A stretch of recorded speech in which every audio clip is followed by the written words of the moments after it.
Hello साथियों, नमस्कार। Dubey squad YouTube channel पर आप सभी का स्वागत है। अभी हमने विकास की अवस्थाओं के बारे में अध्ययन कर लिया था और उससे संबंधित जो भी प्रीवियस ईयर परीक्षा में क्वेश्चन पूछे गए हैं उनको भी लगा लिया था। अब अपन अगला टॉपिक बुद्धि लब्धि के बारे में पढ़ेंगे।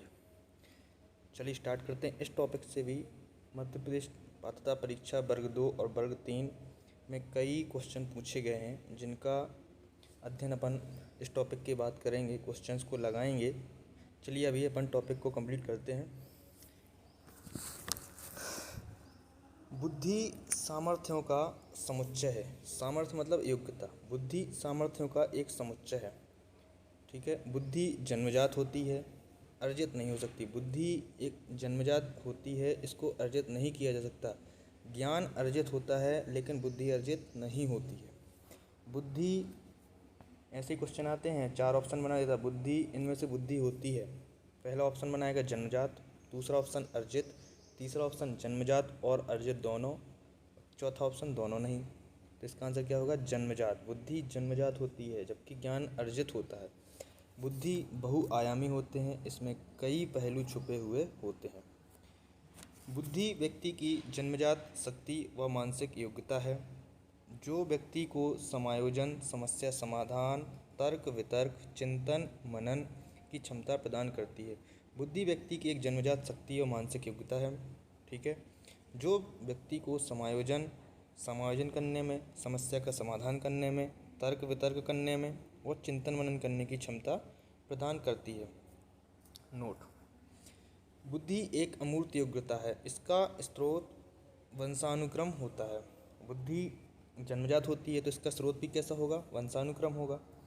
अब कुछ कोटेशन है, कुछ मनोवैज्ञानिकों ने अपनी अपनी परिभाषाएं दी हैं, उनको पढ़ लेते हैं। जो परिभाषाएं कई बार पेपर में पूछी जाती हैं। पहली परिभाषा है वुडवर्थ। वुडवर्थ ने क्या कहा है? बुद्धि कार्य करने की एक विधि है। बुद्धि कार्य करने की एक विधि है। किसकी कोटेशन है? वुडवर्थ की। स्पेयरमैन की परिभाषा, स्पेयरमैन ने क्या कहा है? बुद्धि तार्किक चिंतन है। ठीक है। थॉर्नडाइक की परिभाषा बहुत इंपॉर्टेंट है। बुद्धि से तात्पर्य पूर्व अनुभव का लाभ उठाने की योग्यता है। मतलब गत पूर्व अनुभव से अपन वर्तमान में कोई लाभ उठा रहे हैं तो वो क्या कहलाएगी? बुद्धि कहलाएगी। ये किसने कहा है? थॉर्नडाइक महोदय ने। अल्फ्रेड बिने की परिभाषा भी इम्पोर्टेंट है। बुद्धि में इन्होंने 4 शब्द निहित बताए हुए हैं। पहला कौन सा है? ज्ञान, आविष्कार, निर्देश, आलोचना। इसको ऐसे क्वेश्चन भी आते हैं। बुद्धि, अल्फ्रेड बिने के अनुसार बुद्धि के 4 शब्द बताए गए, इनमें से कौन सा शब्द नहीं है? तो 3 शब्द इनमें से दे देगा, एक दूसरा कोई शब्द दे देगा। तो इन शब्दों को भी याद रखना है अपन को। कौन कौन से हैं? ज्ञान, आविष्कार, निर्देश और आलोचना। ठीक है। बकिंघम की परिभाषा ही बहुत इंपॉर्टेंट परिभाषा है। बुद्धि अधिगम करने की योग्यता है। Very very important. हैनमान ने बुद्धि में कितने तत्व बताए हैं? 2 तत्व बताए हैं। पहला ज्ञान की क्षमता और दूसरा निहित ज्ञान। फ्रीमैन के अनुसार बुद्धि क्या है? योग्यता है। किसकी योग्यता है? समायोजन की, चिंतन की और अधिगम की। फ्रीमैन के अनुसार बुद्धि समायोजन, अधिगम और चिंतन की योग्यता है। बुड्रो की परिभाषा भी इम्पोर्टेंट है। बुद्धि ज्ञान का अर्जन करने की क्षमता है। बुद्धि ज्ञान का अर्जन करने की क्षमता है। किसकी परिभाषा है? बुड्रो की। टर्मन की परिभाषा भी इम्पोर्टेंट है। अमूर्त विचारों के बारे में सोचने की क्षमता या योग्यता क्या कहलाती है? बुद्धि कहलाती है। अमूर्त विचारों के बारे में सोचने की क्षमता क्या कहलाती है? बुद्धि। और दूसरी परिभाषा भी ने दी है, बुद्धि पर वंशानुक्रम का प्रभाव पड़ता है। बुद्धि जन्मजात होती है तो वंशानुक्रम का प्रभाव तो पड़ेगा ही पड़ेगा। ठीक है।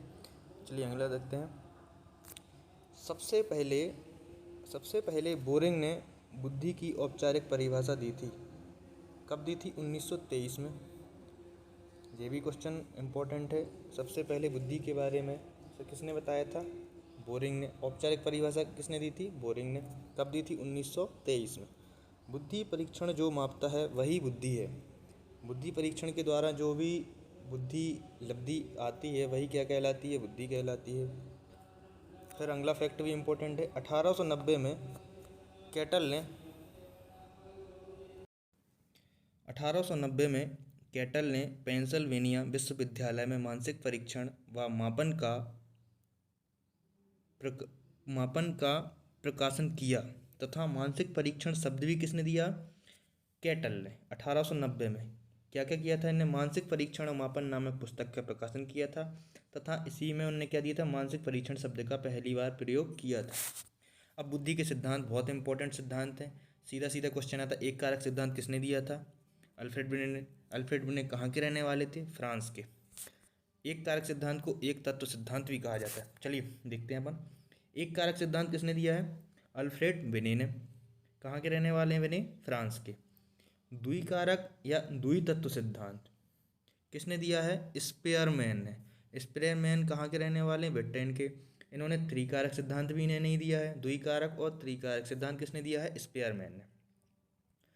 बहुकारक सिद्धांत, ये सभी सिद्धांत बहुत इंपॉर्टेंट है, इनको पढ़ना ही है।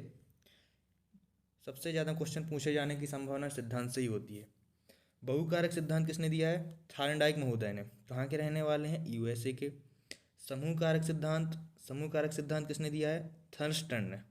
ये भी कहाँ के रहने वाले हैं? यूएसए के। प्रतिमान किसने दिया है? प्रतिमान सिद्धांत थॉम्पसन ने। किसने दिया है? थॉम्पसन ने। ब्रिटेन के रहने वाले हैं। त्रिआयामी सिद्धांत या त्रिचापी सिद्धांत किसने दिया है? गिलफर्ड महोदय ने। ये कहाँ के रहने वाले हैं? सोवियत संघ रूस के रहने वाले हैं। बुद्धि का तथा खा सिद्धांत किसने दिया है? हैब ने।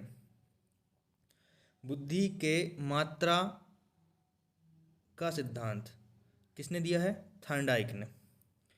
ब्लूम टैक्सोनॉमी, ब्लूम का बुद्धि सिद्धांत भी इम्पोर्टेंट है, किसने दिया है? ब्लूम नहीं दिया है। बुद्धि का पदानुक्रम सिद्धांत इम्पोर्टेंट है, बर्ट एवं बर्नर ने।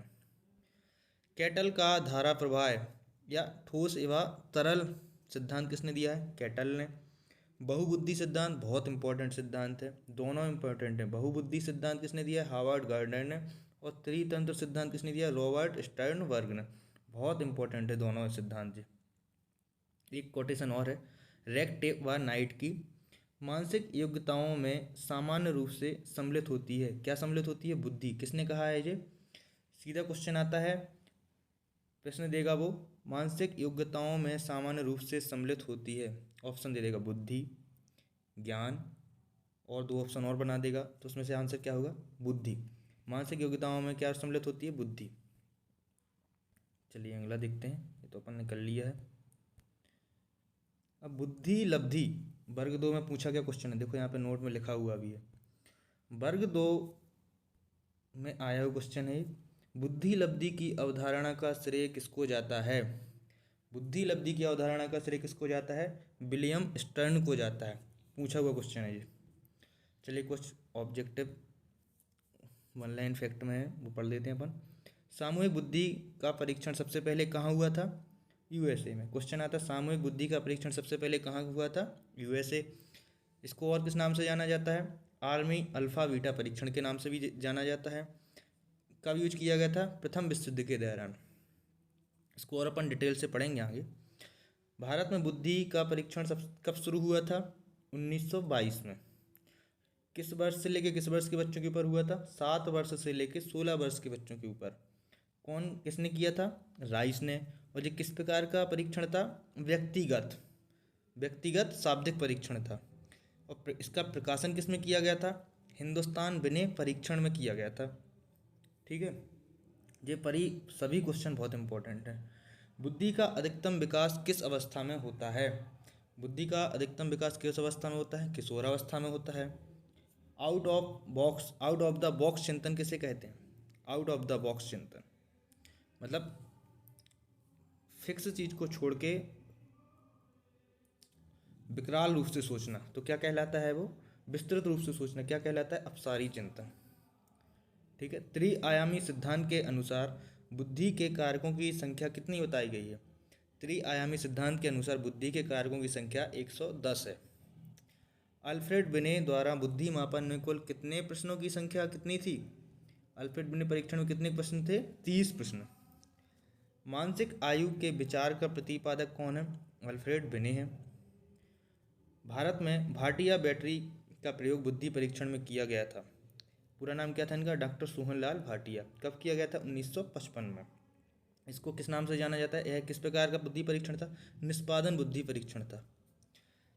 पंडित लज्जा शंकर झा के द्वारा भी बुद्धि परीक्षण तैयार किया गया था। ठीक है।